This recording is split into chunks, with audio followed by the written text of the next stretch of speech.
Дорогие соотечественники. He said his action was inevitable. After 6.5 years in power, Mikhail Gorbachev confirmed his resignation on television tonight. Я покидаю свой пост с тревогой, но и с надеждой, с верой в вас, в вашу мудрость и силу духа.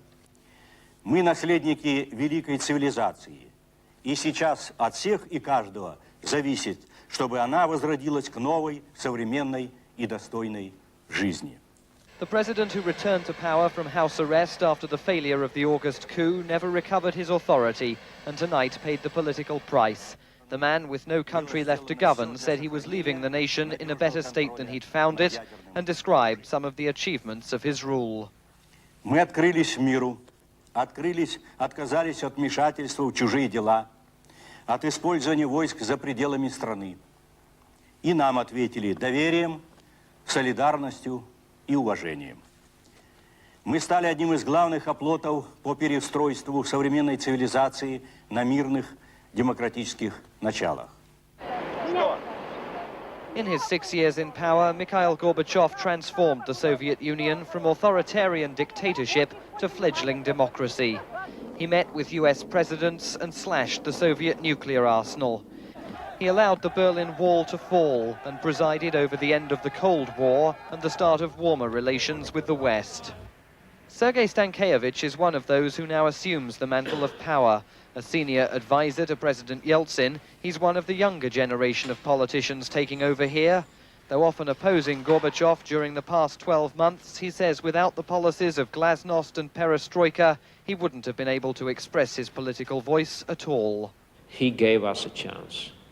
He gave us a possibility to express ourselves, to be real and active politicians, to insist upon our democratic principles against totalitarian regime. I'm absolutely sure that without Gorbachev, our communist totalitarian dictatorship can persist for 10 or 15 years more. And our life maybe can be lost. Пост президента не предусмотрен. Today, Gorbachev's oldest foe, President Boris Yeltsin, told the Russian parliament that it was time to end the tradition of disgracing former leaders. He said even after tonight's resignation, Mikhail Gorbachev would continue to contribute to the political life of the nation. Some Russian politicians believe that Gorbachev's contributions won't have the impact they used to. Each politician has quite a short period of time for his most effective activity. President Gorbachev, unfortunately, acted as if he has an endless future, and he didn't notice that his time is over. I think that it is his personal tragedy. In Moscow, where the Russian Orthodox Church doesn't celebrate Christmas until January the 7th, it was just another day today.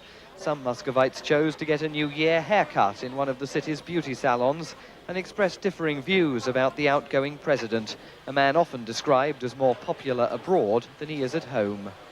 Мне кажется, с приходом Михаила Сергеевича жизнь стала как-то хуже. Ну, если дальше дела пойдут хуже, то о нем будут вспоминать хорошо. А если пойдут лучше, я думаю, о нем тоже следует вспоминать хорошо, потому что все, что происходит и будет происходить, начал все-таки это он. И в том его заслуга и перед человеком, и перед историей. Я не огорчен, я не то и не другое, потому что я не знаю, что следующее сделает. Если он сделает лучше, так это дай бог, как говорят. Ну, а так сказать трудно, конечно. The man making plans for the future today acquired the briefcase that controls the nuclear weapons of the former Soviet Union. President Yeltsin says he'll only use them once he's consulted with other Commonwealth leaders who have nuclear weapons on their soil. Former Soviet Foreign Minister Alexander Besmetnik thinks the nuclear issue already threatens the very existence of the Commonwealth. He says member states may not fulfill their promise to destroy all weapons outside Russia. What I'm most concerned about is the fact that the nuclear weapons on their territories may become the part of the domestic situation.